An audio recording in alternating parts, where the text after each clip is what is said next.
Tollywood talented hero Sharwanand నటించిన latest sports drama చిత్రం biker.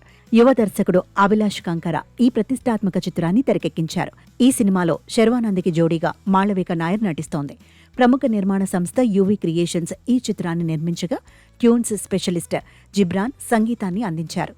ఈ సినిమాకు మరో పెద్ద plus point senior hero action king Rajasekhar ఇందులో ఓ స్పెషల్ రోల్ పోషిస్తున్నారు. ఇప్పటికే విడుదలైన టీజర్ ప్రేక్షకుల్లో గొప్ప ఇంపాక్ట్ క్రియేట్ చేసింది. ఇటీవలి రిలీజ్ చేసిన పాట ఆడియన్స్ నుంచి క్రేజీ రెస్పాన్స్ అందుకొని సినిమాపై అంచనాలను తారాస్థాయికి చేర్చింది. శర్వానంద్ ఫ్యాన్స్ ఈ స్పోర్ట్స్ డ్రామా సినిమా విడుదల కోసం ఈగర్గా వెయిట్ చేస్తున్నారు.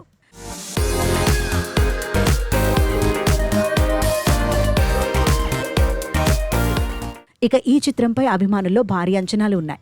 అందుకు ముఖ్య కారణం శర్వానంద్ తీసుకున్న అద్భుతమైన ట్రాన్స్ఫర్మేషన్.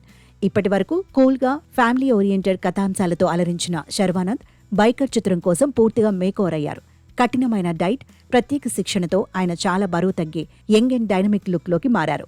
తాజా పోస్టర్లు, ఫస్ట్ లుక్లో శర్వానంద్ అప్పటి కుర్రాడిలా ఫిట్గా కనిపిస్తుండటంతో ఫ్యాన్స్ ఈ కొత్త లుక్ను చూసి ఆశ్చర్యపోతున్నారు. ఈ సినిమా మొత్తం బైక్ రేసింగ్ నేపథ్యంలో హై ఆక్టెన్ స్టేజ్ స్పోర్ట్స్ డ్రామాగా రూపొందుతోంది. సినిమా కోసం శర్వానంద్ ప్రత్యేకంగా బైక్ రైడింగ్లో కూడా శిక్షణ తీసుకున్నట్లు తెలుస్తోంది.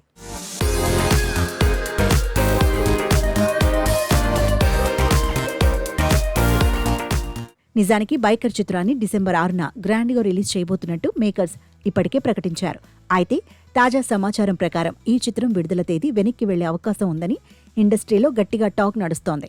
ఈ సినిమా ఒక స్పోర్ట్స్ డ్రామా కావడంతో బైక్ చేసింగ్లు, యాక్షన్ సీక్వెన్స్లకు సంబంధించిన విఎఫ్ఎక్స్, టెక్నికల్ పోస్ట్ ప్రొడక్షన్ పనులు అనుకున్న దానికంటే ఎక్కువ సమయం తీసుకుంటున్నట్లు తెలుస్తోంది. క్వాలిటీ విషయంలో కాంప్రమైజ్ కాకుండా పర్ఫెక్షన్ కోసమే ఈ వాయిదా అని సమాచారం. అటు డిసెంబర్ 6న బాలయ్య నటించిన అఖండ 2 చిత్రం విడుదల కానుంది. ఆ సినిమాకు ఉన్న బజ్ గురించి తెలిసిందే.